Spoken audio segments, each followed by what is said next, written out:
bonjour à toutes et tous, ou plutôt presque bonsoir. Bienvenue dans cette session d'1h30 dédiée à la transe du XXIe siècle, savoir comment se reconnecter à sa nature profonde. Donc durant ces 1h30, il y aura à peu près 1 heure d'échange entre François et Corinne. Et ensuite, le truc, on va dire la session, la partie la plus sympa avec vous, c'est vos questions. Ce seront vos questions, donc n'hésitez pas à préparer vos questions pour à peu près une demi-heure d'échange. Alors pour débattre et approfondir cette thématique de la transe du XXIe siècle, on a bien évidemment l'honneur de recevoir Corinne Sombrin, écrivaine et cofondatrice de l'Institut de recherche Transsciences. Et à vos côtés, le professeur de neurosciences, notamment à Aix, Marseille Université, le président de l'Institut Transsciences, François Ferron. Bonjour à vous deux. Bonjour.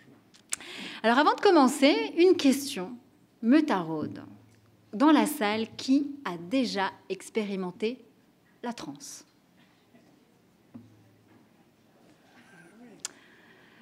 C'est une salle de transeurs, j'ai l'impression. Attention, ce qui va se passer. Alors, une question, effectivement, se soulève. Et si les états modifiés de conscience, tels que les états de transe, offraient une voie puissante pour renouer avec notre essence profonde et renforcer notre lien au vivant? Alors aujourd'hui, on vous propose une immersion avec François et Corinne au cœur du sujet, alliant expériences humaines et découvertes scientifiques. Corinne Sombrin, vous êtes une pionnière d'une méthodologie pour induire un état de transe par la seule volonté. Un état modifié de conscience que vous étudiez depuis 20 ans. À la croisée de la science et des pratiques ancestrales, vous explorez les ressources insoupçonnées du cerveau pour favoriser la résilience et améliorer la qualité de vie. Vous, François Ferron, vous explorez les liens entre neurosciences et bien-être, notamment à travers le rôle de l'environnement et des expériences émotionnelles sur le cerveau. Votre travail met en lumière des approches innovantes pour mieux comprendre et soigner les fragilités humaines. Corinne, on va commencer avec vous. La transe, une pratique à la fois ancestrale et résolument moderne, selon vos mots. Est-ce que vous pouvez nous en dire plus? Qu'est-ce que l'état de transe et qu'est-ce qu'on met dans cet état de transe? Voilà. Eh bien, vous allez répondre puisque vous êtes transeur. C'est la question à laquelle on n'a toujours pas de réponse. Donc, on va parler d'états de conscience, différents états de conscience. On parle des états non ordinaires de conscience, des états ordinaires de conscience. Il faut bien comprendre que notre cerveau change d'état de conscience en permanence. Du matin qu'on se réveille, quand on se réveille, à une tâche intellectuelle, à un moment d'inspiration, une balade en forêt. Notre cerveau est un peu comme une aurore boréale. Il va moduler en permanence de façon à s'adapter à la situation à laquelle on doit faire face et à la situation qu'on vit. Donc dans tout ça, évidemment, dans ces états non ordinaires de conscience, il y a différentes catégories. Il y a la méditation, il y a l'hypnose. Qu'est-ce qu'il y aurait encore? La respiration holotropique. Oui. Oui, l'état d'éveil, oui. Donc toutes les expériences de transcendance. Il y aurait d'autres encore? La quoi? Alors, c'est un état non ordinaire de conscience induit par une substance, tout à fait. Oui. La danse, ouais. Un autre? Les voyages au tambour. Oui. Oui. Ben oui, vous avez oublié l'orgasme quand même. Ah. Alors on comprend tout de suite de quoi il s'agit. Enfin, j'espère. Alors, voilà, donc ça fait plein d'états non ordinaires de conscience, et donc comprendre que notre cerveau joue différentes mélodies, et que ces différentes mélodies, elles vont nous permettre d'être en harmonie, bien sûr, avec toutes nos intelligences. Voilà. Alors, j'aimerais maintenant avoir un regard scientifique. Un regard scientifique, vous, François. Comment vous situez les trans dans cette super famille des états non ordinaires de conscience, et surtout, quelle est la perception du milieu scientifique? Alors, c'est une très bonne question, parce que déjà, la conscience, on ne sait pas très bien ce que c'est. Il a fallu attendre les années 1980 pour que ça soit un sujet d'étude. Jusqu'à auparavant, c'était juste considéré comme non intéressant et inexistant. Et en fait, on a commencé à définir la conscience par son absence de conscience, qui est le coma ou l'anesthésie générale. Puis après, on s'est rendu compte que c'était infiniment plus complexe, que même dans le coma, il y avait des éveils non répondants, et puis il y avait une conscience minimale. Et puis, comme l'a très bien dit Corinne, c'est un continuum, la conscience. Et ce qu'on appelle état non ordinaire de conscience, en fait, ce sont des états ordinaires de conscience. Simplement, ils viennent se cumuler à ce qu'on appelle, nous, ordinairement, la conscience. Donc, une sorte de continuum entre tous ces états.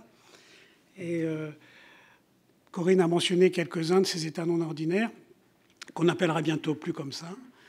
Il faut savoir qu'il y en a qui sont des états non désirés. Il y a quand même des traumas, il y a quand même des sorties de corps, il y a des expériences de mort imminente.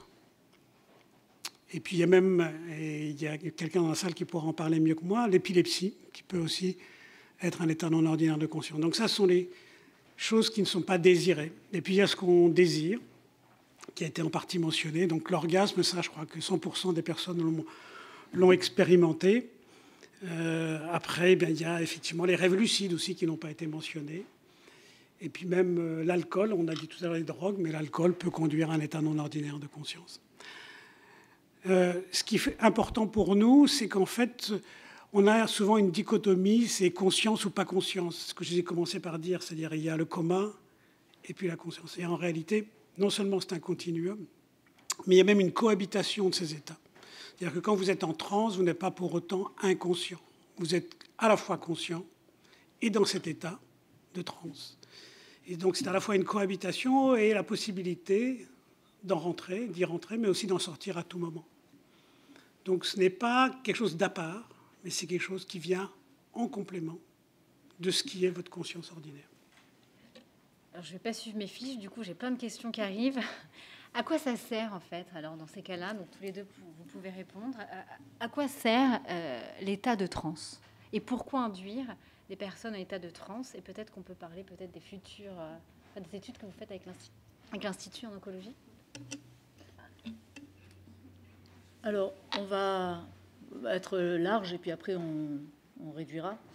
Mais on peut dire aujourd'hui que les états de transe répondent et peut-être font émerger des ressources qui répondent à des besoins qui sont fondamentaux pour nous humains, qui sont le besoin de régulation, de transformation, d'interaction, de lien, de créativité et de transcendance. Voilà. Donc chaque fois qu'on vit une transe, finalement, on va être connecté à tous ces éléments qui vont renforcer, qui vont faire émerger des ressources qui vont nous permettre de renforcer et de répondre à ces besoins. Donc ça, c'est la version très large. François? Très bien. Alors, en matière de transe, je vais devoir faire preuve de grande modestie parce que j'ai le titre de professeur, mais le véritable professeur, il est à gauche et il n'est pas à droite. Donc la personne qui a, en biologie, en psychologie, en sciences expérimentales, il y a deux choses qui comptent. C'est l'expérimentation et l'expérience.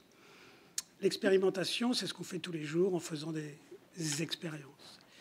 Et la personne qui fait ça depuis 20 ans et de manière absolument exceptionnelle, c'est Corinne. Donc elle a à la fois l'expérimentation et elle peut raconter ce qu'est la transe.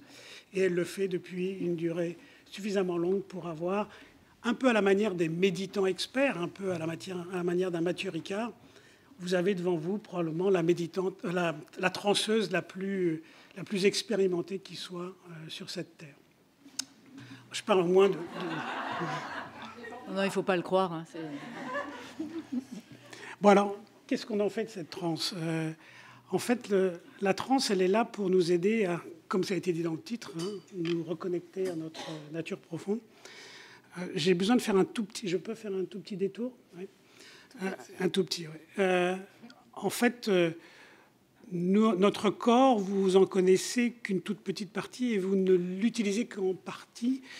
Et si je vous demande, par exemple, quelle est notre conscience sensorielle, perceptive, vous allez me répondre que nous avons 5 sens, 6 sens, à peu près. Et en réalité, moi, je pense que nous en avons, enfin, c'est pas moi qui le pense d'ailleurs, c'est la communauté scientifique dit qu'on a au moins 12 sens, peut-être même plus, une quinzaine. Alors, très simplement, pour nous, les sens, c'est ce qui vient de l'extérieur, ce qu'on perçoit du monde, ce que le monde a à nous dire. Et donc, on appelle ça l'extéroception, dans lequel on a bien sûr l'audition, la vision, le goût, le toucher et l'odorat. Il faut en rajouter 2 sens à cela. Il faut rajouter le fait que Certains humains sont capables de détecter des variations du champ magnétique. Et puis, nous sommes tous capables de ce qu'on appelle l'écolocalisation. On est capable de se déplacer dans l'espace en faisant à la manière des baleines, des dauphins ou des chauves-souris, des clics. Vous pouvez attendre que l'écho vous renvoie, une information et vous allez pouvoir déplacer dans l'espace, même en étant aveugle. Donc ça, vous voyez, l'extéroception, c'est déjà 7 sens. Mais ce à quoi je veux faire allusion maintenant, c'est que bien sûr, on a ce qu'on appelle la proprioception, comment moi je me déplace dans l'espace. Et à ça s'ajoute ce qu'on ignore depuis des décennies, c'est qu'en fait, on est capable de détecter de manière inconsciente des choses qui se passent dans notre corps. Et qu'on appelle non pas l'extéroception, ce qui nous vient de l'extérieur, mais l'interoception, ce qui nous vient de l'intérieur. Et à tout moment, sans que vous en soyez forcément tout à fait conscient, eh bien, votre corps est capable de savoir où en est votre rythme cardiaque, votre respiration, ce qui se passe dans vos intestins, pression osmotique, pH, s'il y a une pression mécanique, la douleur, la température, et j'en passe. Et donc, ce sens ou ces sens qui sont globalement inconscients, eh bien, très probablement, les états non ordinaires de conscience, et notamment la transe, nous permettent de les révéler et probablement d'en être mieux conscients, ou en tout cas de savoir les traiter, même si, a priori, c'est quelque chose que nous n'aborde pas dans un état conscient. Donc voilà, il y a cet aspect-là. Après, il y en aura d'autres, mais c'est une des choses que les états non ordinaires de conscience peuvent nous permettre de faire. Alors, dans ces cas-là, j'ai une autre question pour vous deux. Quel rôle, justement, joue l'interoception dans notre perception du monde et en quoi la transe permet-elle de mieux la révéler ?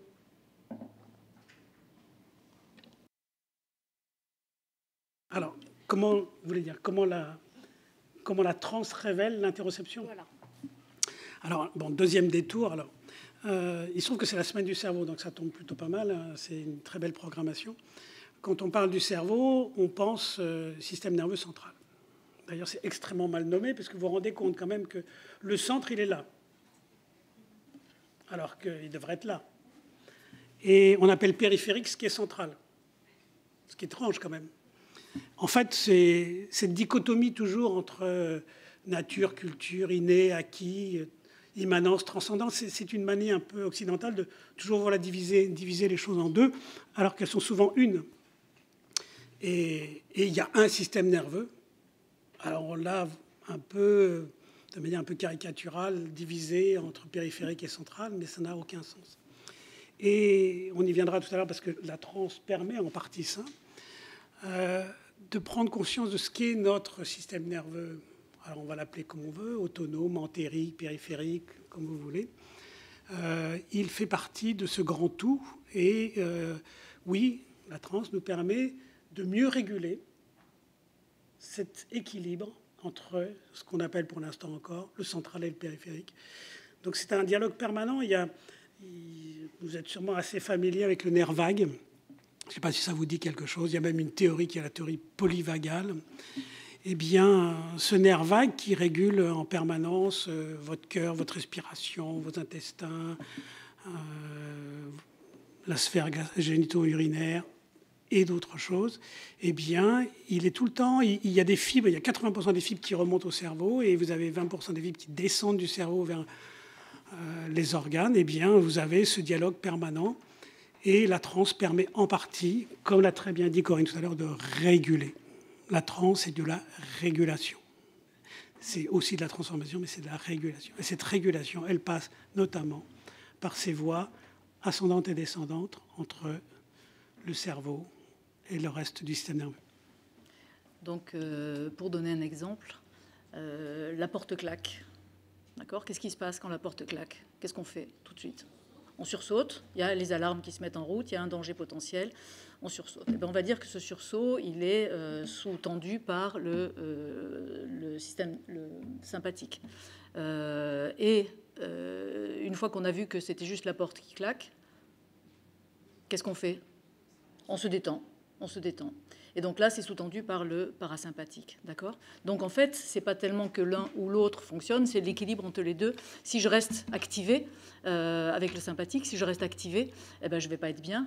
S'il n'y a pas cette balance entre l'activation et la récupération, je vais pas être bien, d'accord? Donc c'est ça que les études qu'on mène actuellement vont tendre à démontrer avec François, toi, Agnès et Sabrina, démontrer et voir si la pratique de la transe va effectivement améliorer la balance entre sympathique et parasympathique. Et du coup, ça donne quoi? Eh ben, on n'a pas les résultats. Pas encore. C'est en cours, c'est en cours. Voilà. En quoi, justement, la transe peut-elle nous aider à explorer et mieux comprendre nos perceptions sensorielles au-delà des 5 sens?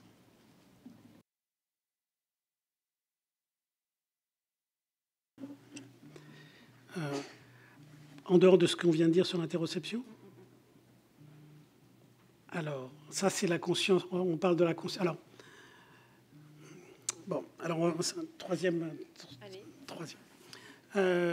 En fait, quand on parle de conscience, on a à la fois l'éveil, donc je ne suis pas dans le coma, donc je suis éveillé, et puis conscience de l'extérieur. Et en réalité, c'est pas un tableau à 2 dimensions, mais à 3 dimensions, parce qu'en fait, cette conscience, elle n'est pas simplement celle de l'extérieur, mais elle est celle de l'intérieur également. Et donc, il y a cet équilibre permanent entre conscience interne et conscience externe. Et on a eu souvent tendance à ne considérer que la conscience, ce n'était que savoir, comme pour les sens d'ailleurs, hein, c'est pareil, ne penser que ce qui s'intéresse à l'extérieur. Or, on a une conscience permanente de ce qui est nous-mêmes, c'est le fameux « connais-toi toi-même », hein. Eh bien, cette conscience interne, elle est alors anticorrélée. C'est compliqué, mais c'est un mot un peu compliqué. Mais en gros, si vous êtes en train de vous intéresser au monde extérieur, moi, par exemple, en regardant vos visages, je ne m'intéresse plus beaucoup à moi-même.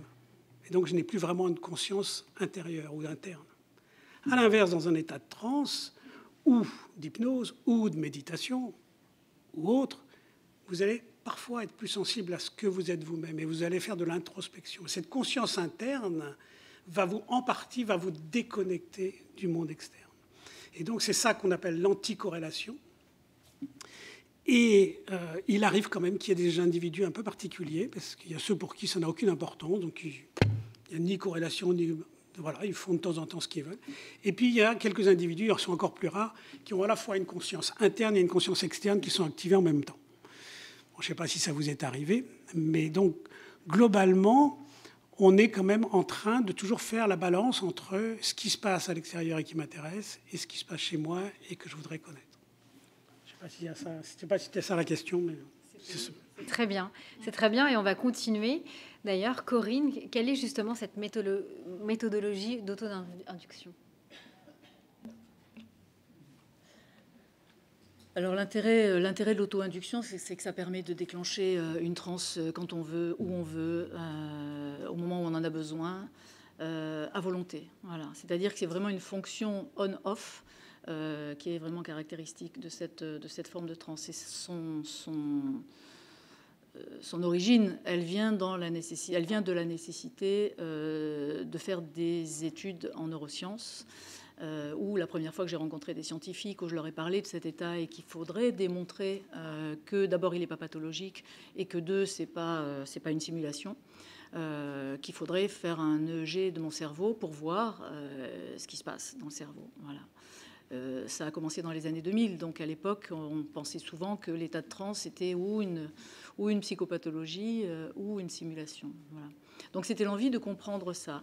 Et donc le deal a été très clair. Si je voulais qu'on fasse un EEG de mon cerveau, il fallait que je me passe du tambour, parce que jouer du tambour en même temps qu'on est en transe fait ce qu'on appelle des artefacts musculaires, c'est-à-dire que le EEG enregistre les mouvements cérébraux plutôt que les mouvements des muscles plutôt que l'activité cérébrale liée à l'état de transe. Voilà. Donc pas d'artefacts musculaires, il ne faut pas bouger. Donc pas bouger, ça veut dire pas jouer de tambour. Et pas jouer de tambour, ça veut dire comment j'induis la transe, puisque à l'époque, la seule façon que je connaissais d'induire une transe, c'était de jouer du tambour. Voilà. Donc le deal était là, et je me suis entraînée pour essayer de trouver la façon d'induire cet état de transe sans le tambour. D'abord en imaginant le tambour, ça n'a pas fonctionné.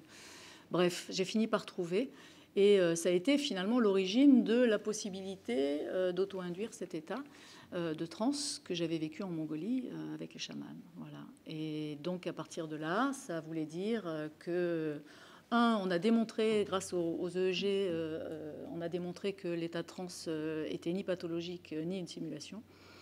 Et surtout, l'intuition que j'avais, c'était que vraiment on avait tous la capacité de vivre ces états de transe qu'on sait aujourd'hui. Voilà. Et donc il n'y avait pas de raison qu'on n'apprenne pas aux gens à auto-induire un état de transe plutôt que d'utiliser un inducteur physique et donc d'arriver à l'auto-induire juste en le décidant, juste par la volonté.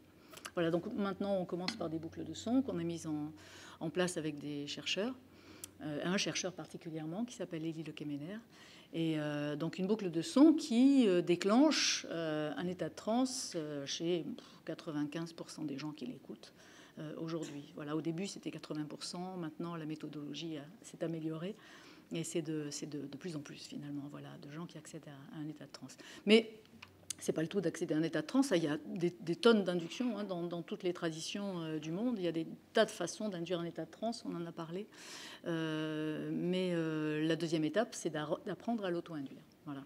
Donc en observant chez les gens des inducteurs qui sont propres à chacun, qu'on essaie de définir et qu'on apprend aux gens à utiliser pour induire un état de transe. Et puis après, ces inducteurs n'ont plus lieu d'être. Petit à petit, en quelques semaines, il suffit de décider d'induire un état de transe pour le faire. Voilà. Donc on n'a plus du tout besoin d'autre chose que de la volonté.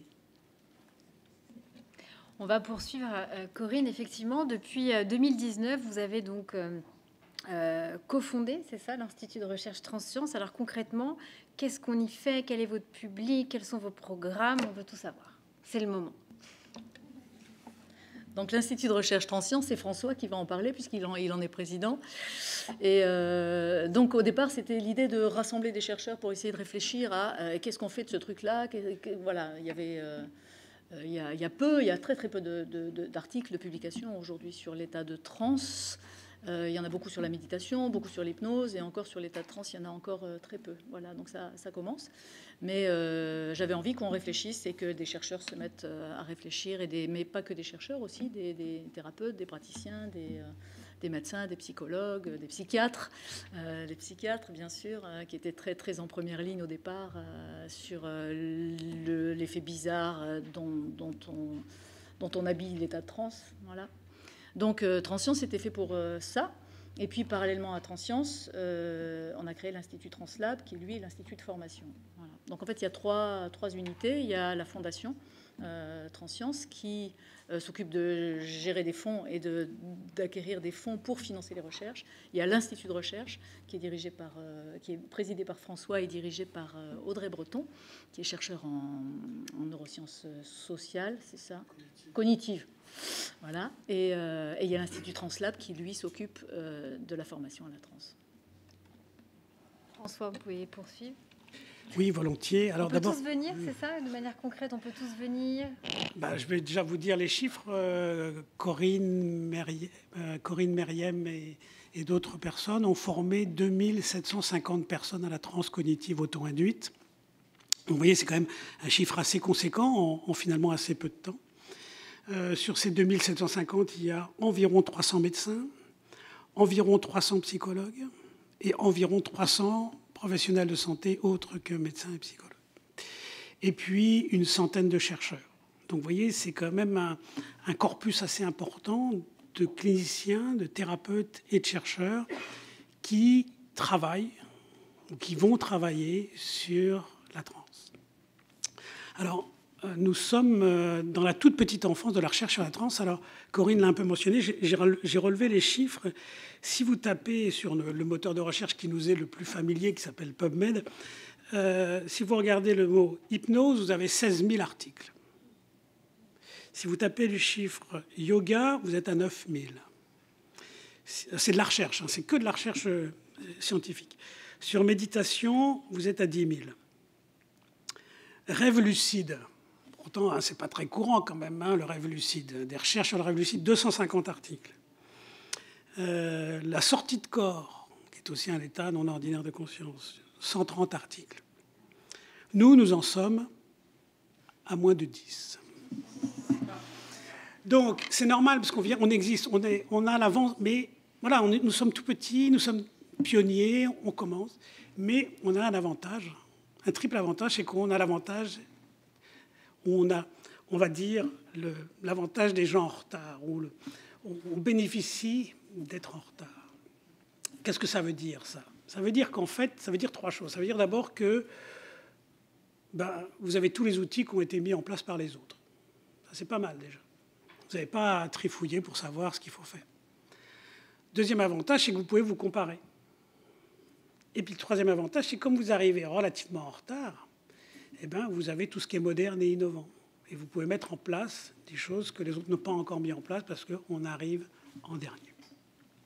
Il faut que je détaille maintenant. Mais oui. Bon. Très bien. Alors, sur ce petit corpus d'articles, il y a les deux princeps. C'est Corinne, la grande transeuse, qui a été examinée en Canada, dans l'Alberta, où là, il fallait qu'elle justifie qu'elle n'était pas folle. Ce qui n'est pas évident. Hein. Vous êtes chercheur, c'est une personne comme ça qui arrive dans le laboratoire, qui se prend pour un loup. Très sincèrement, ça pose question. Non, mais c'est vrai. Non? Ouais. D'ailleurs, comment ça s'est passé? Oui, très bonne question. Voilà. Ça s'est passé. J'ai dû faire une démonstration au Canada dans un hôpital psychiatrique, évidemment, je n'y ai pas échappé. C'est pour ça qu'aujourd'hui, les psychiatres, on est très contents de les former et puis de les mettre, eux, en transe. Voilà. Enfin, c'est eux qui se mettent tout seuls en transe, en fait. Mais c'est super intéressant, justement. Et ça permet d'aborder plein de choses. Enfin, bon, on en parlera plus tard. Et donc, j'ai dû faire une démonstration à l'hôpital de l'Alberta Hospital au Canada. Et donc, il y avait une quinzaine de psychiatres, neuropsychiatres, de gens qui... Voilà. Donc, j'étais au milieu, par terre, en train de faire une démo de transe. Voilà. C'est vrai que quand j'ai ouvert les yeux et qu'ils ont commencé à sortir toutes les pathologies du monde, c'était pas agréable. Voilà. Mais bon, j'étais tranquille dedans. Ce qui les a étonnés, c'est quand même que je n'étais pas restée dans cet état-là. Voilà. Et c'était justement là aussi le on-off. Tiens, ça ressemble à une pathologie, mais finalement, qu'est-ce qui fait la différence entre pathologie et non-pathologie? C'est que la pathologie, on n'a pas la possibilité ni le choix d'en sortir. D'accord? Donc là, hop, je revenais, et ça, c'était très intéressant pour eux. Très étonnant d'abord, et puis après très intéressant. Voilà. Donc c'est grâce au professeur Florent Henry, tout ça, à qui je rends hommage aujourd'hui parce qu'il est parti au mois de mai l'année dernière. Et donc, c'est grâce à lui qu'il n'a pas publié tout de suite. Au début, il avait des tracés qui pouvaient faire penser à des états similaires, comme les états dépressifs. Je ne sais pas, j'ai oublié d'ailleurs.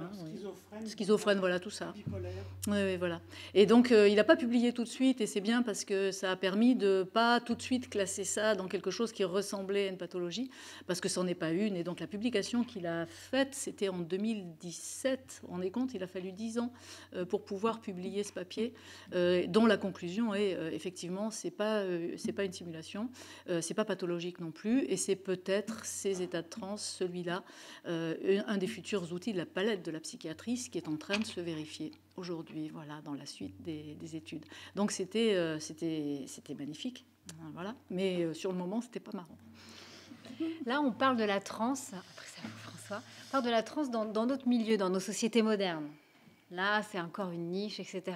Mais quand on est en Mongolie, comment la transe, elle vous a été expliquée durant ces 8 années, c'est ça, de formation, comment elle est perçue? On est dans un autre registre là-bas. Oui, totalement. Et c'est très intéressant aussi d'avoir le registre traditionnel qui est l'état de transe est perçu comme un moyen d'accéder à ce qu'ils appellent le monde des esprits. Pourquoi? Parce que le monde des esprits, là-bas, est beaucoup plus savant que l'humain. Et donc, on se confie, on va toujours consulter le monde des esprits avant de prendre des décisions. Et on va voir qu'avec la pratique de la transe, finalement, on arrive à cette intelligence qui est un peu au-delà de l'intelligence analytique et qui nous permet d'avoir une perception et de rajouter, en fait, le percevoir au réfléchir. Voilà. Et donc, eux ont très bien compris ça depuis très longtemps. Et donc, le rôle du chaman là-bas, c'est d'utiliser la transe pour aller interroger ce monde des esprits et revenir, si possible, avec des réponses qui vont être utiles à la communauté. Voilà, la transe, c'est ça pour eux. Mais en Mongolie, seul le chaman est en transe. Les gens qui assistent à la cérémonie sont là pour consulter le chaman, pour essayer de poser des questions au chaman. Le chaman va, au travers de la transe, va poser les questions au monde des esprits et revenir, peut-être, avec une réponse pour le consultant. Mais ce n'est pas le chaman qui a la réponse. C'est toujours la notion de « je suis en transe pour accéder à ce monde des esprits » et c'est ce monde des esprits qui me donne les réponses. Je ne connais pas les réponses en tant que chaman. Je suis juste le canal, voilà, le fil qui fait passer l'électricité, c'est tout. D'accord. Voilà. Et quand on fait partie de vos études. Aujourd'hui, vous avez travaillé avec des publics, des patients atteints de cancer ou de douleurs chroniques. Donc, on est dans la guérison. Alors non, justement, on est dans la qualité de vie pour l'instant. On ne peut pas dire de guérison tant que... Parce que, en fait, guérison, ça veut dire multifactoriel. Il y a plein de raisons pour lesquelles on guérit. On peut faire de la couture, du tricot, la cuisine. Ça peut participer à la guérison. En revanche, la pratique de la transe va améliorer, probablement, c'est le projet de l'étude, la qualité de vie. Donc, notamment sur des symptômes qui sont la douleur, le sommeil, la peur de la récidive, le stress, enfin tout ça. Voilà. Donc, là, on est en train de comprendre que l'état de transe va participer à réguler tout ça, justement. Et donc, ça va participer à la qualité de vie. Donc, cette étude, elle est menée avec le CHU de Liège et on a formé 40 personnes qui étaient des patients en oncologie, en rémission et qui avaient terminé les traitements depuis moins d'1 an. Voilà. Donc ça a été le protocole est publié. Je crois qu'il est sur le site de Transsciences, Translab. En revanche, l'étude n'est pas encore publiée. Elle va être publiée, mais parce que les patients sont suivis pendant 4 ans. Voilà. Donc c'est toujours en cours. On doit attendre combien de temps pour arriver aux 4 ans? Encore, je ne sais pas, 6 mois. Ah, on aura peut-être un reveal dans 6 mois. Oui, il y aura des résultats, sera publié. Mais après, c'est vrai qu'une fois que tous les résultats sont là, c'est-à-dire que la récolte des données est faite auprès des patients, il faut les analyser. Donc, il faut quelqu'un qui va analyser les données, et puis après, il faut le publier. Donc, écrire l'article. En fait, tu connais ça, François. Hein, voilà. Donc, ça prend du temps. Oui, alors, bon, moi, j'en reviens au Canada, hein, quand même. Ah. Donc... quand même, ils ont titré un article scientifique normal, mais ils auraient pu titrer « Corinne Sombrin n'a pas sombré dans la folie », parce qu'en fait, c'était ça leur inquiétude et c'était ça le sujet principal, en fait. Il y tient, il y tient. Mais on a quand même vu des choses, enfin, ils ont vu des choses quand même. Ils ont vu qu'en fait, quand Corinne est en transe, et je dis bien quand Corinne est en transe, parce que ce n'est pas forcément vrai de tout le monde, son hémisphère gauche a tendance à s'effacer au profit de l'hémisphère droit. Et d'ailleurs, les choses se coupent. Une fois que c'est transmis à droite, il n'y a plus beaucoup de communication entre le gauche et le droit. Et puis, nous sommes des animaux humains et nous utilisons beaucoup le cortex préfrontal. Et là aussi, ça s'est un peu effacé au profit d'un cortex plus postérieur. Donc, somatosensoriel. Voilà, somatosensoriel. Dis-le parce que ça explique les sens dont parlait. Les 12, hein. Ouais. Non, les 15. Les 15, elle dit donc. Les 15, on en est à 15, qui dit mieux. Qui dit mieux, 15 sens développés. Hein. Mais donc, oui, il y a à la fois, dans ce phénomène-là, il y a à la fois une connexion avec ses sens et aussi avec soi-même, une perception de soi. Et en fait, elle rentre en elle-même, si on peut dire, avec son cerveau. C'est-à-dire que Corinne, durant cette transe, va se connecter à elle-même et va se déconnecter en partie du monde extérieur et faire appel à ses sens et à sa conscience interne. Bon, après, il a fallu 10 ans, donc elle a eu le temps de rentrer en France quand même. Hein, durant ces 10 années, elle n'est pas restée 10 années au Canada. Et elle a profité de ce temps pour aller en Belgique, où elle a fait à peu près la même chose, mais avec d'autres outils un peu plus sophistiqués, et qui ont dit d'autres choses sur son cerveau. Mais pour l'instant, ce sont 2 études de cas, donc 2017 et puis 2020, du cerveau de la plus expérimentée des transeuses, au moins en France, puisqu'elle ne veut pas accepter que ce soit dans l'univers. Bref. Et puis, il faut attendre un peu de temps, et c'est vraiment tardif, c'est la fin des années 2010, donc vers 2018-2019, qu'apparaissent dans notre institut des personnes qui travaillent sur le groupe, cette fois. Sur le groupe de, en gros, une petite trentaine de transeurs, sur lesquels on mesure différentes choses. Alors, il y en a quelques-unes qui sont déjà publiées. On a une année assez riche. 2024, c'est 6 publications. Et en 2025, on en a déjà 2. Donc, vous voyez, c'est plutôt pas mal parti. Et on est en train de rattraper notre retard des années écoulées. Donc, qu'est-ce qu'on sait? Eh bien, le papier qui est peut-être le plus prometteur, c'est celui qui explique ce qui se passe dans ce fameux système sympathique-parasympathique, système nerveux dit périphérique, où on voit qu'en fait, en transe, les individus vont réguler à la fois leur respiration et leur rythme cardiaque. Alors je dis très simplement, c'est un peu plus compliqué que ça, parce que ça se mesure dans les hautes fréquences, et c'est la variabilité du rythme cardiaque qui est modifiée, enfin plutôt stabilisée. Et ce qui est intéressant, c'est que quand on regarde ça c'est des données quantitatives, objectives, quand on cumule ça avec des données subjectives, dites phénoménologiques, eh bien on se rend compte que plus on régule bien sa respiration et surtout son rythme cardiaque, plus la transe est intense. Elle est vécue de manière intense et de manière forte sur le plan des émotions.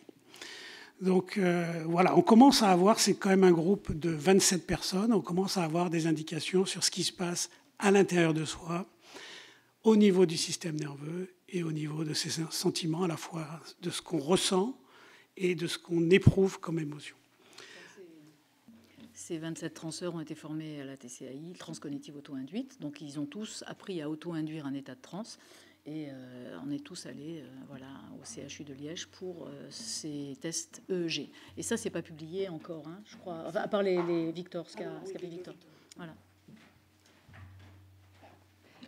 Et quelle, justement, capacité on développe quand on est en transe? J'ai l'impression qu'en termes de temporalité, on l'a complètement perdu. On a comment on décuple sa force. Voilà, quelles sont les capacités qu'on développe? Alors, qu'on développe, on ne sait pas bien encore, mais lesquelles on vit pendant un état de transe, c'était surtout l'impression d'avoir plus de force, de moins ressentir la douleur, la première chose. Et puis aussi un lien, une ouverture à plus grand que soi, qui semblerait être un signe qu'on va démontrer. Donc la force et la perception de la douleur, on a mesuré toujours aussi au CHU de Liège.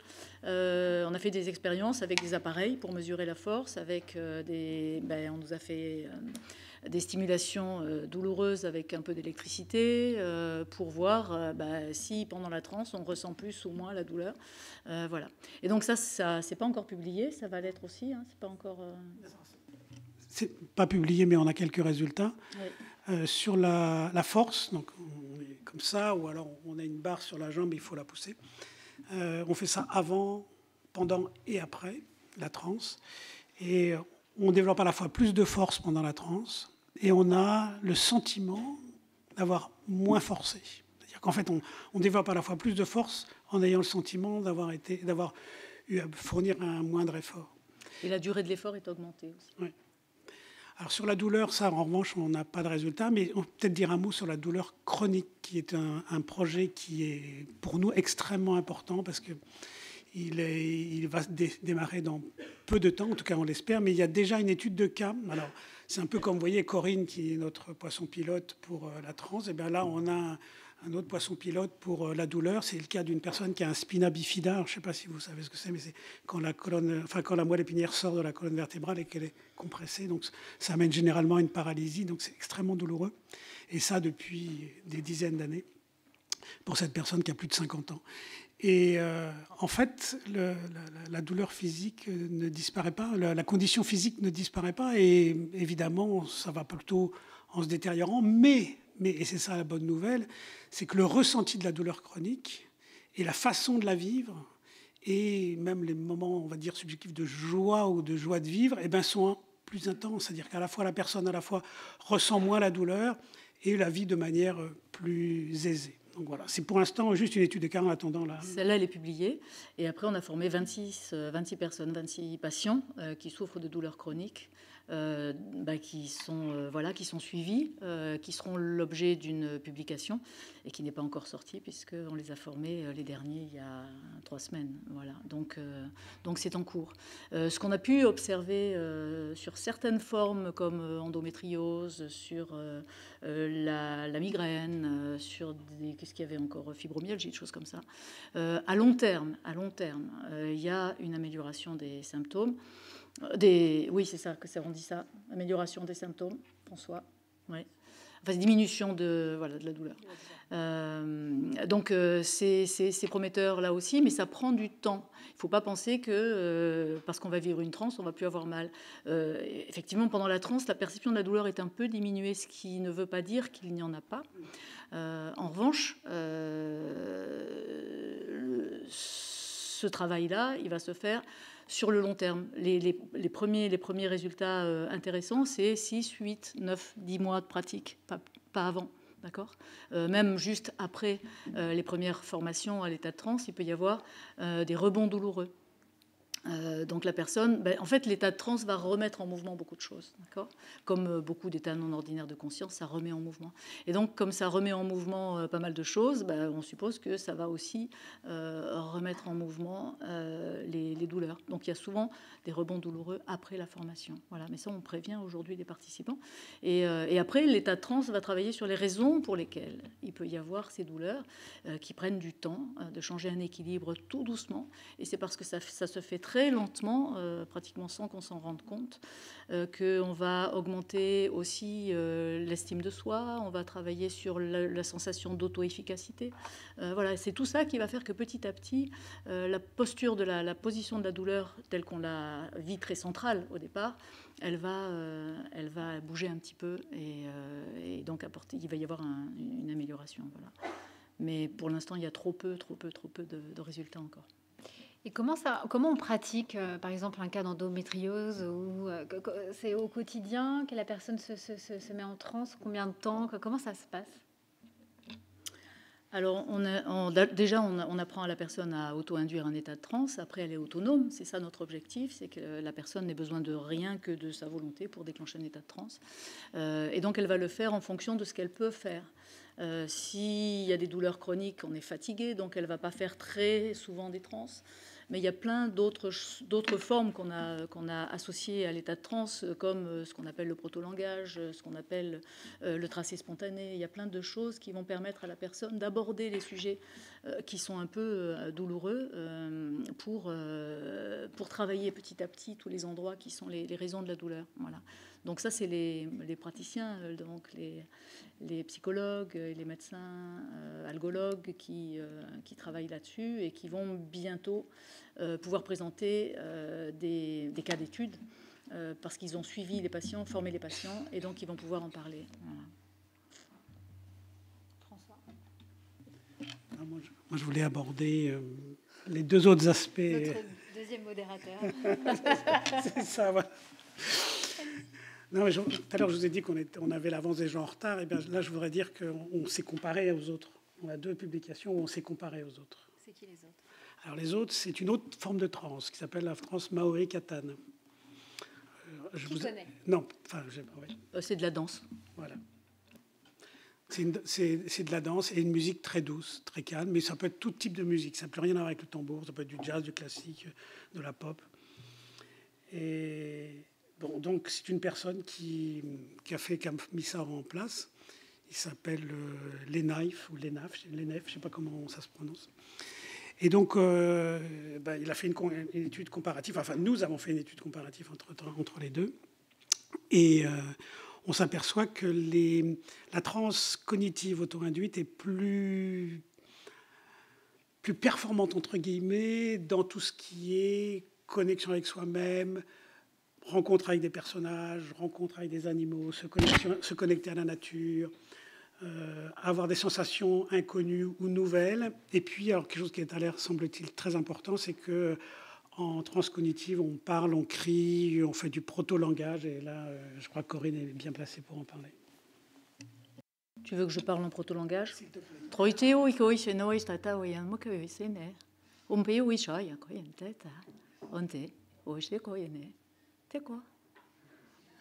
Voilà, une forme de proto-langage. Donc en fait, c'est un langage qui émerge dans les états de transe. Donc les transeurs vivent ça, ça sort. Donc il y a une chercheure qui est la professeure Béatrice Fracchiola, qui fait un travail sur le proto-langage pour essayer de voir est-ce que ça correspond à des langues anciennes, est-ce que dans le proto-langage qu'on prononce, il y a peut-être des mots qui sont déjà dans des langues existantes, mais qu'on n'a pas apprises. Enfin voilà, donc il y a un travail de recherche là-dessus. Et le proto-langage va être plutôt un langage qui va permettre d'exprimer une émotion sans la réduire à une signification. Voilà. Si je vous dis bonjour, par exemple, il y a plein de façons de dire bonjour. On va dire bonjour. Ben, répondez quand même. Ben, voilà. Non, mais juste bonjour, juste les deux mots. Bonjour. Bonjour, voilà. Et quand je fais la gueule, c'est bonjour. D'accord ? Voilà. Donc il y a plein de façons. Déjà, dans bonjour, on entend plein d'émotions. Si maintenant je vous dis bonjour en proto-langage, ben, ça va donner, parce que ça va être exactement le bonjour que je ressens là, maintenant, émotionnellement. Ça va être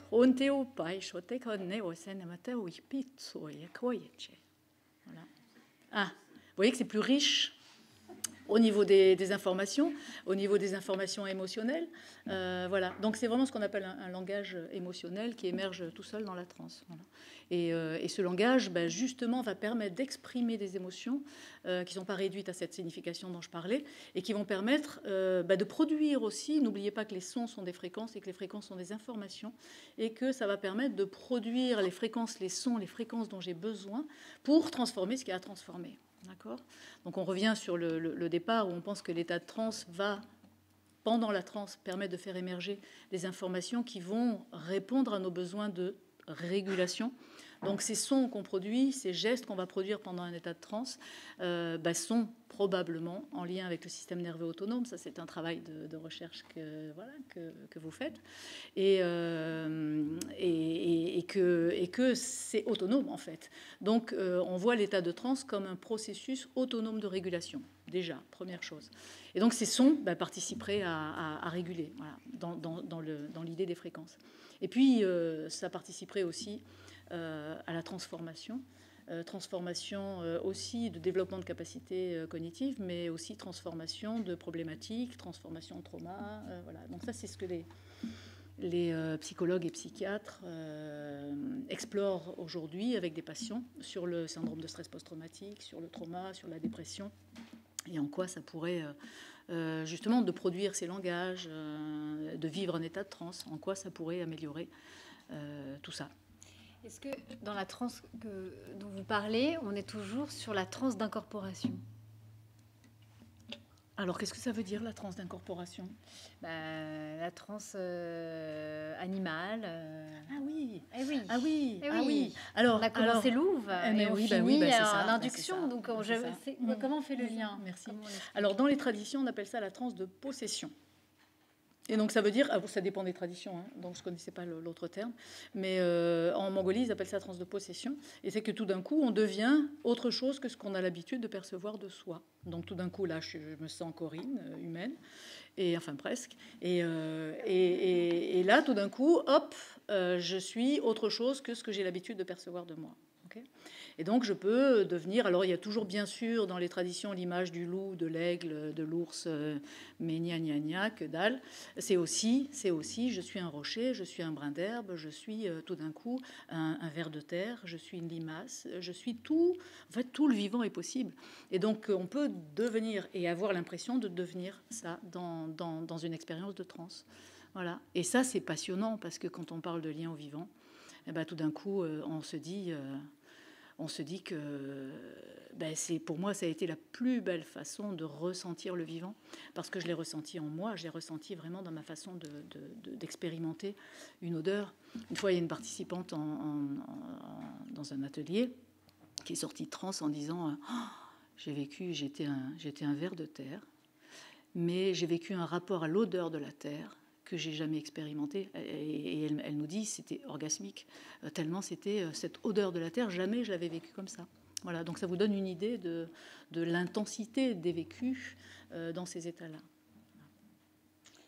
Je pense que c'est le moment de vous donner la parole. Je pense que vous avez pris beaucoup de notes. On a parlé depuis 50 minutes de beaucoup de sujets. J'aimerais vous ouvrir maintenant, c'est à vous de poser des questions. Allez-y, voilà, allumez le micro et après vous l'arrêtez. Merci. Je ne sais pas si vous avez étudié le sujet. Je me demandais si c'était en cours d'étudier la transe dans l'enfance, chez les enfants. Et en découle de cette question, tout à l'heure vous parliez qu'il y avait des états de transe involontaires dans le cadre de traumatismes, etc. Dans le cadre par exemple d'amnésie post-traumatique, de dépersonnalisation, etc., qui se passe chez les très jeunes enfants. Est-ce qu'il y a des hypothèses sur le fait que ça peut influencer en tant qu'adulte, soit pour à l'accession à la transe, soit un adulte qui aurait plus de mal à se laisser aller, ou au contraire un adulte dont le cerveau s'est acclimaté dès l'enfance à s'échapper vers une transe et qui reviendrait plus facilement. Merci.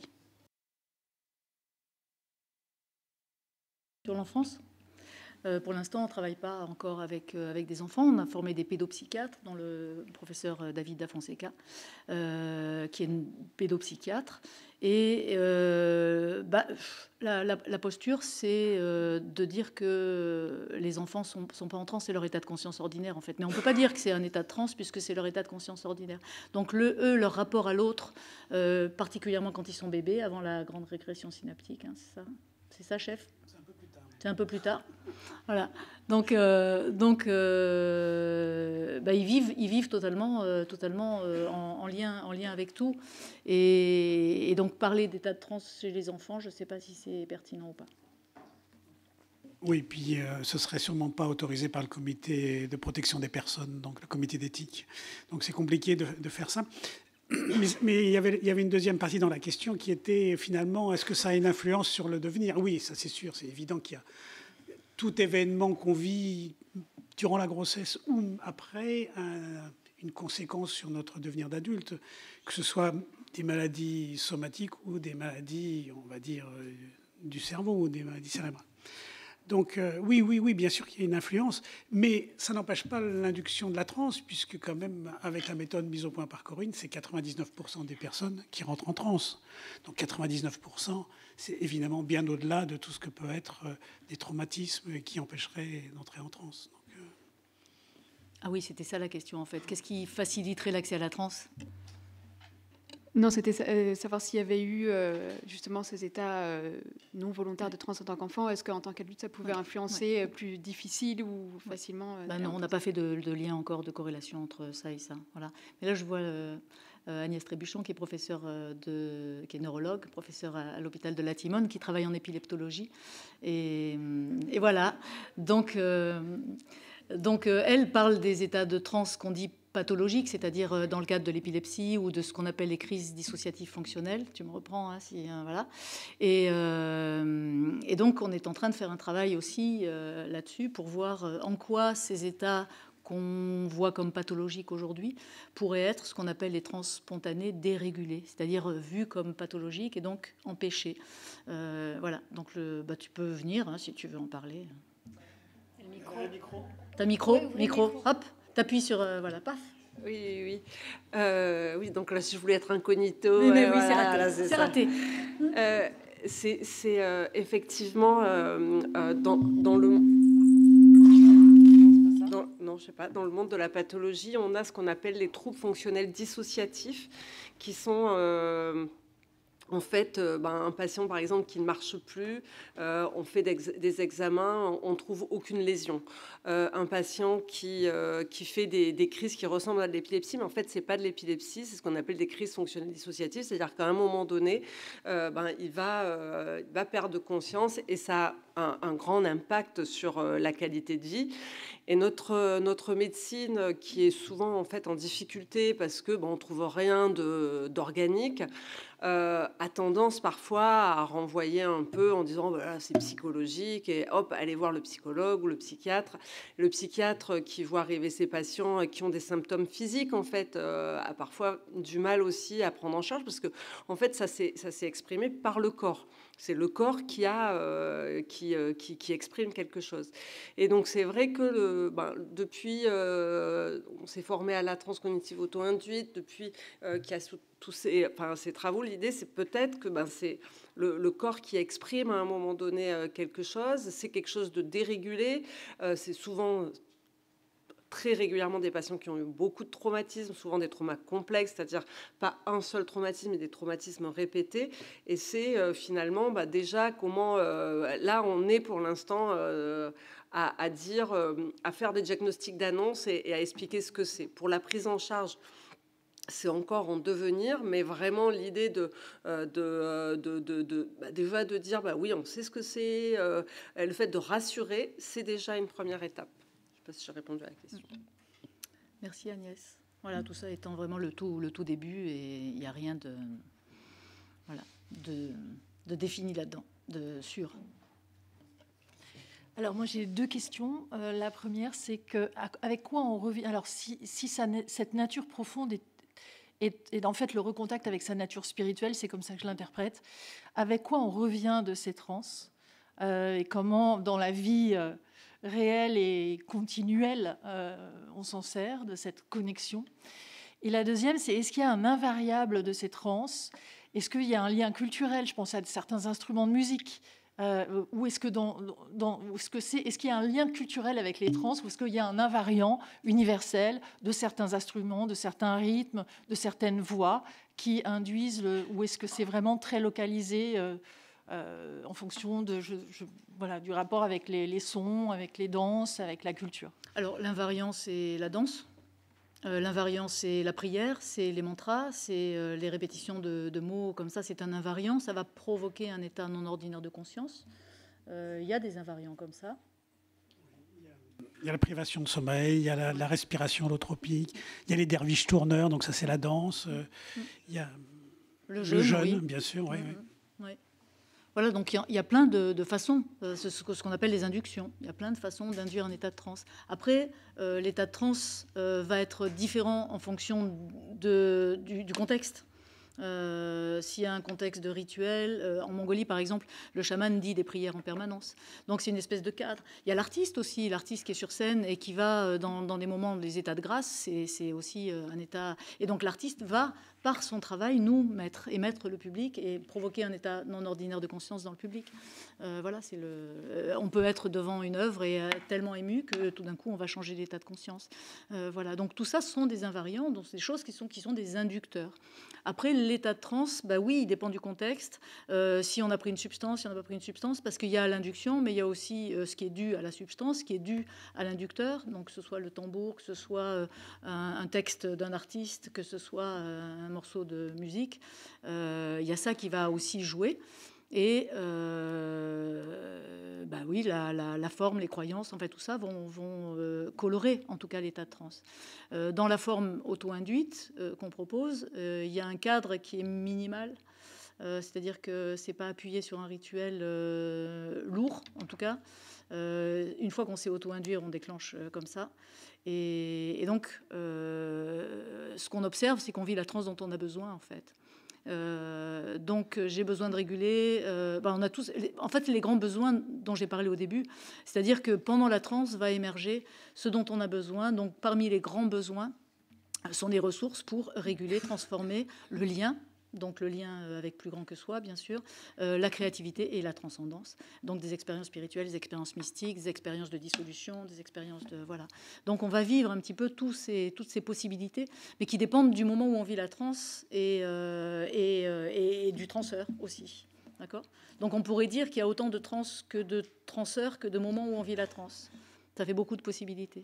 Et quand on dit qu'est-ce que c'est la transe, quelle est la représentation de la transe, voilà, là on fait elle est multiforme, d'accord. Et on peut vivre des états de transe qui sont des expériences mystiques où parfois on déclenche une transe et pendant une transe on va passer un quart d'heure à bouger le doigt comme ça et c'est tout. C'est pas la représentation qu'on en a. Mais aujourd'hui malheureusement la représentation de la transe elle va beaucoup avec la performance. C'est-à-dire que je vis un tour de manège et je veux vivre ça. Et en fait, l'état de transe va répondre à plus qu'à je veux, mais à j'ai besoin. Okay, et donc j'ai besoin de ça. Et donc si pendant un quart d'heure, je vais juste faire ça, mais avec une présence dans le doigt, avec une justesse qui va être extraordinaire pour le vécu. Donc pensez aussi que l'état de transe, c'est ça, c'est cet état de présence à soi, de présence dans le geste, de justesse, qui va être un moment exceptionnel. Voilà. Mais du coup, juste après la transe, j'aimais bien la question. C'est vrai, on en ressort avec quoi? Toujours une sensation de bien-être. Même si pendant la transe, on peut vivre des choses qui sont sauvages. Voilà. Oui, on peut vivre des choses qui sont très très désagréables. Normalement, on disait tout à l'heure que l'état de transe va remettre en mouvement plein de choses, mais ça va remettre en mouvement aussi des reviviscences traumatiques, ça va remettre en mouvement plein de choses, des douleurs, ça va remettre en mouvement plein de choses. Voilà. Et ce qui est intéressant à voir, c'est que l'état de transe va traiter les problématiques avec une certaine stratégie qu'on est en train d'étudier.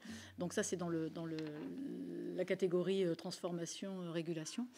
Mais ça va bien au-delà de ça. Mais on peut vivre des trans qui sont franchement désagréables, vous le savez, hein, en tant que transeur, qui sont parce que, ben voilà. Mais ce qu'on observe, c'est que ce qu'on vit et qu'on accepte de vivre en état de transe, qu'on autorise en tout cas, ça va se terminer à un moment.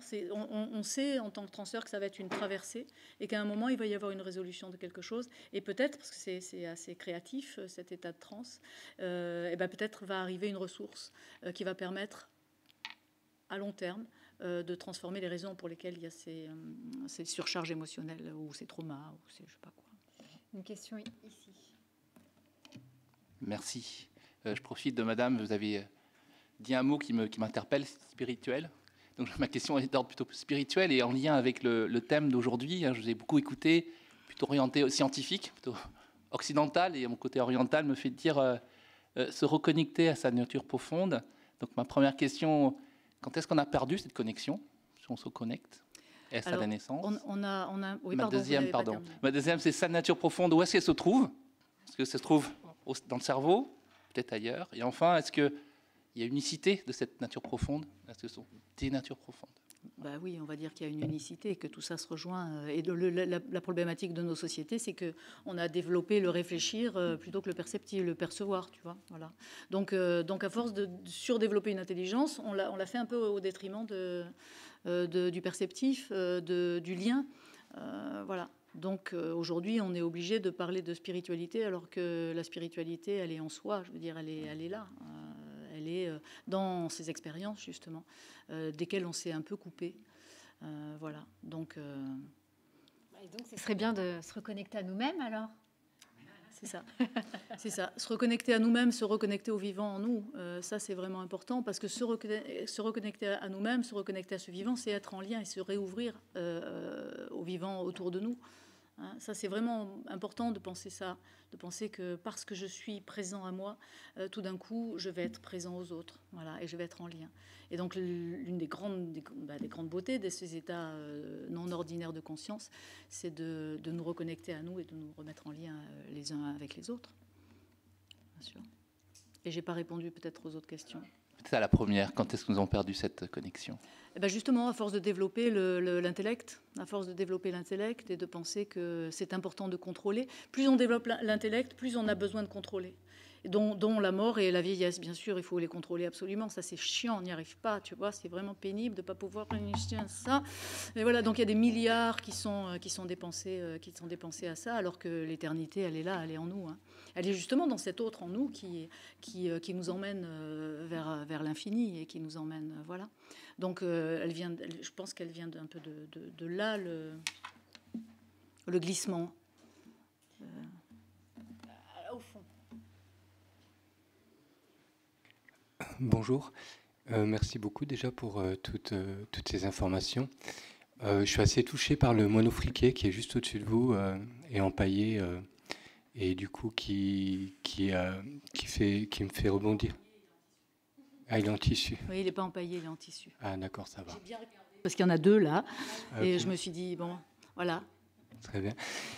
Et du coup, symboliquement, je trouve ça assez fort et ça m'amène à une question sur donc c'est plutôt sur l'aspect spirituel, mais sacré. Du coup, quelle est la part sacrée en fait dans votre recherche et quelle gratitude vous amenez à autant de trans qui peuvent être travaillés quotidiennement Et puis j'avais une question plutôt très pragmatique sur le nombre de séances de trans que vous faites pratiquer aux personnes, je ne sais pas comment on appelle ça, mais voilà, aux patients, voilà, aux apprenants, par jour pour arriver à 10 mois de pratique avec une séance, une auto-induction trans.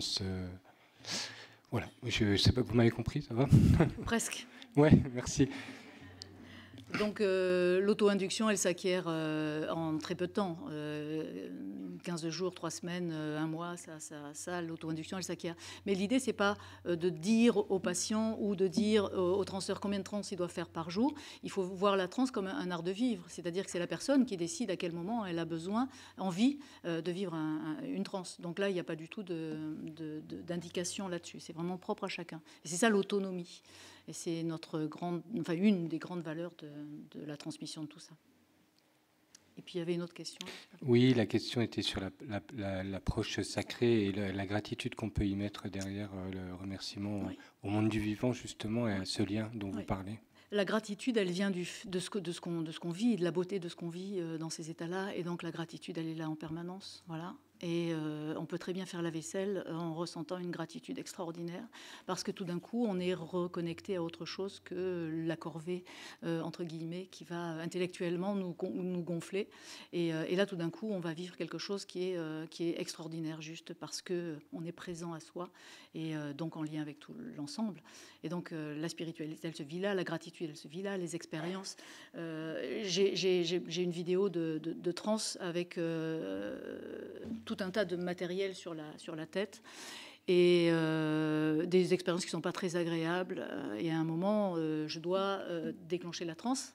Pendant tout le début de l'expérience, je ne dois pas être en transe. Et donc, c'est la stimulation magnétique transcrânienne. Ça fait un petit bec sur le cuir chevelu. Et ça fait pas mal, mais au bout de 300 stimulations, 300 de petits coups de bec sur le truc, vraiment, ça, c'est pas agréable. Là, l'équipe me dit, bon, ben là, ça y est, tu peux déclencher la transe. Et l'état de transe va transformer totalement mon expérience jusqu'à... donc, j'ai un EEG sur la tête, j'ai des trucs dans les oreilles, j'ai des lunettes, enfin, tout un bazar. Et je vais vivre un état d'extase, juste parce que l'état de transe m'a permis de positionner ma langue, de me faire respirer d'une certaine façon, qui fait que je vis un état d'extase. Voilà. Et donc, la spiritualité, elle est vraiment là en nous aussi, et dans cette capacité à se mettre en lien et à se laisser traverser par tout ça. Voilà, donc la gratitude, elle est tous les jours, tout le temps, tout le temps. Merci pour la question. Madame ? J'ai une question donc, sur le procédé de la transe sur... Ah, pardon.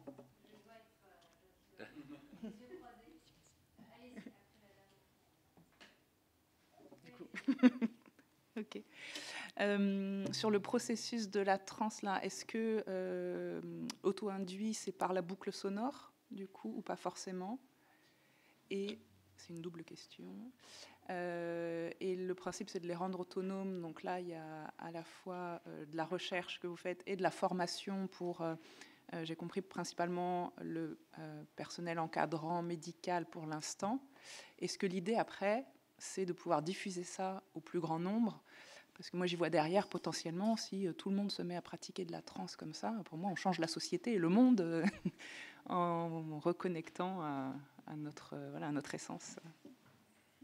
Merci pour ces questions. L'autonomie, ça veut dire je suis capable tout seul, par ma volonté à moi, d'induire. Je n'ai pas besoin de boucles de son, justement. Les boucles de son, elles sont au départ pour permettre aux gens, donc c'est une proposition de faire moduler le cerveau. Donc les boucles de son, elles sont là pour permettre à la personne d'identifier son état de transe. D'accord ? Mais après... oui, après, et je me demandais comment ils sortent. Comment on sort ? Ouais. Ah ben oui, c'était une question qui était posée. Eh ben ça s'arrête tout simplement. Voilà. Donc il y a la possibilité, quand on parle de on-off, c'est-à-dire que je déclenche la transe, j'en sors. C'est-à-dire que j'ai la possibilité d'en sortir quand je veux. Je reste le pilote du process. Je sais l'accompagner et je reste le pilote. En revanche, l'idéal, c'est pas de le stopper en plein milieu. C'est comme un processus à chaque fois et c'est de ne pas l'arrêter. Donc ça s'arrête à un moment. C'est-à-dire qu'au lieu de faire ces gestes-là, tout d'un coup, ça s'arrête. J'ai plus envie de les faire. Il n'y a plus rien qui se passe. D'accord ? Voilà. Donc c'est comme ça qu'on sait que l'état de transe s'arrête. Et puis il y a aussi, c'est un état de bien-être, c'est un état de très calme, comme la fin d'une méditation finalement. Voilà. Donc ça, là on sait que, enfin, là, ça s'arrête tout seul en fait. Voilà. Mais on apprend à en sortir quand c'est nécessaire, quand on veut. Voilà. On apprend à le piloter. Et après j'ai oublié évidemment. Bon, ça améliore pas la mémoire, hein, la pratique de la transe. Vous savez les transeurs. Là, c'est de la c'est donc ça. C'est de la recherche et de la formation pour les encadrants médicaux. Est-ce Oui. qu'après, l'idée derrière, c'est de déjà déployer au plus grand nombre? C'est déjà aujourd'hui, l'Institut Translab peut former d'autres profils que artistes. On avait commencé par des artistes, après il y a eu les chercheurs et soignants, et maintenant c'est ouvert à ce qu'on appelle un public à profil libre, c'est-à-dire que voilà, les gens sont les bienvenus s'ils ont envie de se former. Voilà. C'est aussi passionnant. Une question de la dame au col roulé noir en bas. Merci. Bonjour, donc merci pour vos interventions. Je suis désolée, je ne vous vois pas très bien. Ah oui, ça y est.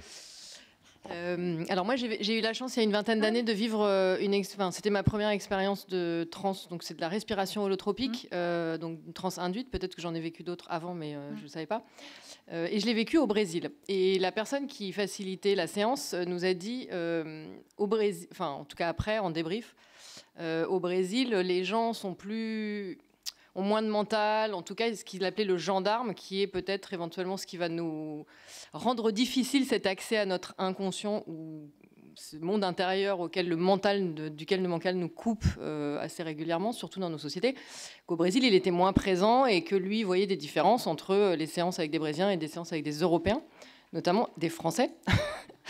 Ce qui était mon cas. Et effectivement, j'ai constaté que moi, j'avais eu plus de mal à entrer, j'avais eu plus d'objections qui me venaient quand j'étais en train de respirer, de rentrer dans cette transe. Et j'ai observé que mes collègues brésiliens se sont lâchés et j'ai eu des aigles, plein de choses dans la salle qui étaient assez extraordinaires pendant cette séance. Donc, est-ce que vous avez constaté ça, des différences culturelles et des problèmes d'induction, des difficultés de temps d'induction en fonction des barrières mentales qu'il pourrait y avoir dans les cultures ? Oui, on constate que la culture fait qu'on va aller avec plus de confiance dans le processus parce que c'est quand même une traversée. Il faut autoriser. Dans la mesure où il n'y a pas de substance, il va falloir qu'on autorise le processus. Pour autoriser le processus, il faut avoir bien confiance. Et le rôle du mental chez le français, il va être important parce qu'il va être habitué à questionner ce qui se passe de nouveau. Et nous, on le présente comme quelque chose de très sain, en fait, et c'est très bien que ce commentateur soit là. Simplement, il a une posture de dictateur au départ, un petit peu, qui est en train d'observer un truc qui est en train de se passer et qui ne connaît pas trop. Donc c'est un peu l'effet je ne connais pas ça, donc je le questionne. Et puis aussi, il y a le questionnement, je suis en transe, je ne suis pas en transe. Voilà, il y a tout le commentateur. On l'appelle le commentateur. Petit à petit, ce commentateur qui a un rôle vraiment, vraiment important de sécurité pour nous. Il va questionner ça. Il est un peu embêtant. Mais ce commentateur, quand il va voir que tout se passe bien, quand il va voir que la personne est en sécurité, il va devenir observateur de l'expérience, d'accord, et petit à petit collaborateur. Et donc ce mental qu'on fustige un peu, on lui dit il m'embête, il est super utile en fait, d'accord. Donc on va surtout juste l'habituer au processus et faire en sorte que petit à petit, c'est lui qui va pouvoir faire le retour de l'expérience finalement et pouvoir observer ce qui s'est passé pour en faire une matière de transformation, ou pas forcément, mais en tout cas, il va être très collaborateur. Voilà. Donc oui, au départ, la culture va faire que, mais finalement, on s'en fiche parce que les Français vont très bien réussir à adapter tout ça et petit à petit faire confiance au processus de transe qui émerge. Voilà. D'autres questions, monsieur ? Oui, merci beaucoup. C'est un sujet passionnant. Je suis intéressé par les études comparatives entre la transe et d'autres formes d'état modifié de conscience. Et en particulier en neurosciences, ce qui m'a vraiment intéressé, c'est les études sur les psychotropes, la psilocybine, le LSD, etc., qui montrent qu'il y a, quand on est dans ces états-là, qu'il y a une hyperconnectivité du cerveau, que le cerveau est bien plus connecté que dans des états non modifiés de conscience. Et d'autre part, une déconnexion de ce qu'on appelle le mode par défaut, qui est l'autocontrôle du cerveau. Je voulais savoir si en transe, vous avez constaté le même phénomène dans l'EEG, les images IRM, etc. Bien, merci beaucoup pour cette question. Alors déjà, on peut répondre à ce qu'on a fait, nous, qui est comparer transcognitive, hypnose et méditation. Et en fait, on voit qu'il y a une similarité, une similitude entre hypnose et transe, et que la méditation se distingue par la façon dont on se connecte ou non au monde extérieur. Et sinon, pour répondre aux psychédéliques et aux études qui ont été faites sur la transe par le tambour, donc en gros de type chamanique, bien qu'il y a aussi les trans médiumniques, enfin il y a différents types de trans, on a des choses extrêmement similaires entre les psychédéliques et les trans par le tambour. Dans les ressentis, alors on a des échelles qu'on appelle OAV, et on retrouve les mêmes imaginaires, sentiments d'unité, de dissolution de l'ego que dans le cas des psychédéliques, avec quand même un petit avantage, c'est qu'une fois que vous prenez une molécule, vous en avez pour 8 heures ou 12 heures, ou voire plus 24 heures. Et vous n'êtes pas vraiment maître du jeu. Alors que dans le cas de la transe, c'est vous qui décidez d'arrêter quand vous le souhaitez. Ça dépend de la durée du voyage. Voilà. Bah oui, on peut se laisser aller. Il y a des gens qui peuvent le faire en 24 heures s'ils veulent. Mais d'ailleurs, Corinne a des exemples. On va collaborer. Aujourd'hui, il y a des études en Suisse avec la psilocybine dans le traitement des dépressions pharmacorésistantes.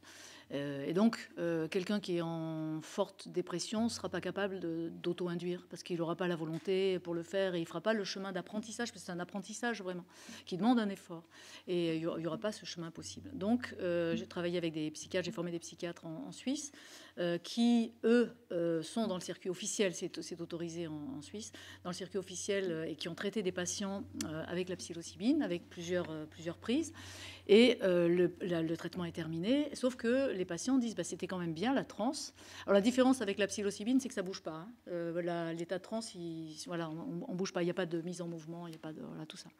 Mais que les patients ont envie de continuer, et le psychiatre dit non. On ne va pas continuer parce que le traitement est terminé et nous, on n'a pas l'autorisation de vous fournir de la psilocybine. Voilà. Donc, on s'est dit, comme ces psychiatres, on les a formés, ils se sont dit, mais tiens, voilà peut-être une alternative en les formant à la transe auto-induite, peut-être une alternative de suivi pour nos patients qui ont terminé leur traitement et qui serait peut-être intéressante. Voilà. Donc, au mois de mai, on va former 5 patients et 5 contrôles pour voir si la pratique de la transe auto-induite leur permettrait d'être une alternative à la substance et surtout aussi permettre d'éviter la rechute de dépression. Donc il faut voir tout ça comme évidemment plein de collaborations possibles et que toutes les formes sont intéressantes et que chacune va être adaptée à chacun et qu'il faut trouver la sienne, voilà, celle qui convient. Il y en a beaucoup aujourd'hui de possibilités et c'est super. Bonsoir, je suis là. Merci beaucoup pour cet exposé rigoureux et cette approche scientifique. Donc ça a l'air très rationnel tout ça, mais moi je suis complètement bouleversée par ce que vous racontez. Et je trouve que c'est assez vertigineux sur le plan philosophique et spirituel. Donc je vais essayer de poser une question. Bon, ça va être bébête comme formulation, mais vous parlez quand même d'augmentation de cognition, d'informations reçues, de réalités sous-jacentes dans d'autres cultures, de royaume des morts ou de royaume des esprits. Donc ma question bébête, c'est est-ce que vous pourriez résumer cet état de transe, cette expérience de la transe comme une autre connexion à la réalité ou une connexion à une autre réalité, et dans ce cas, laquelle?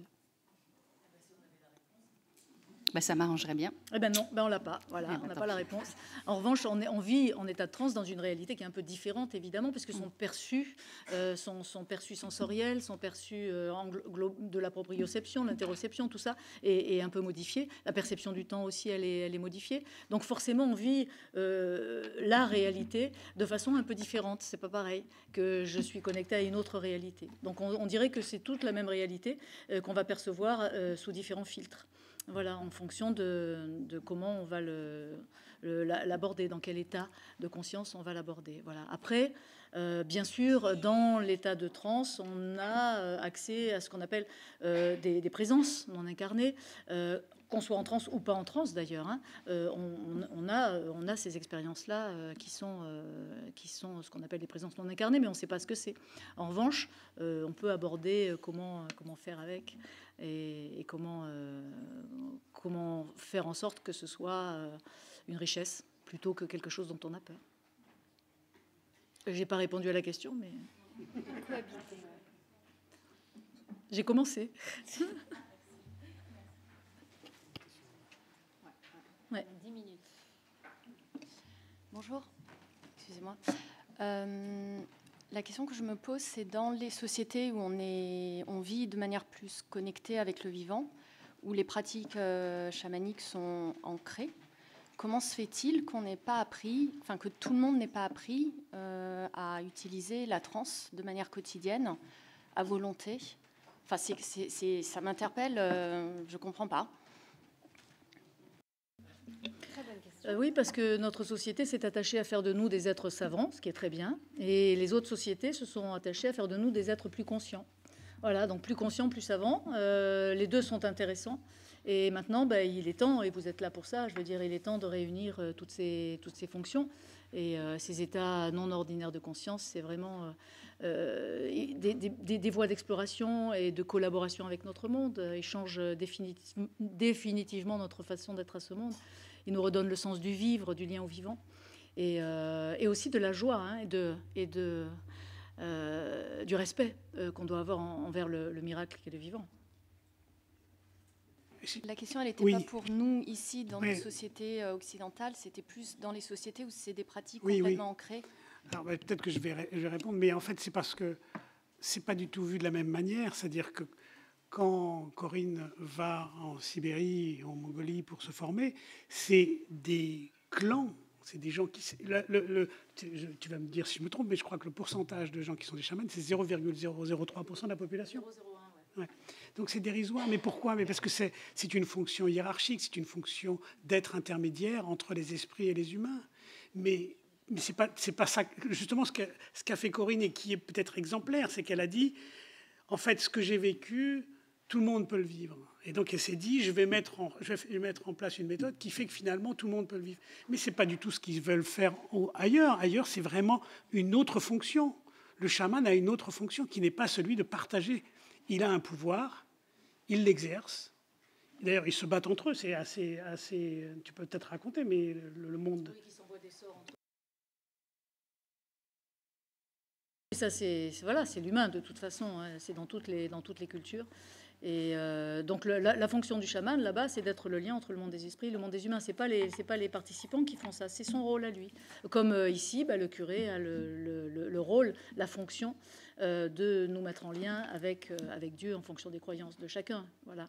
Donc là-bas, sa fonction, c'est ça. Après, il y a d'autres cultures où c'est l'ensemble, comme en Italie avec la tarentelle, par exemple, en Afrique, où toute la communauté va vivre un état de transe.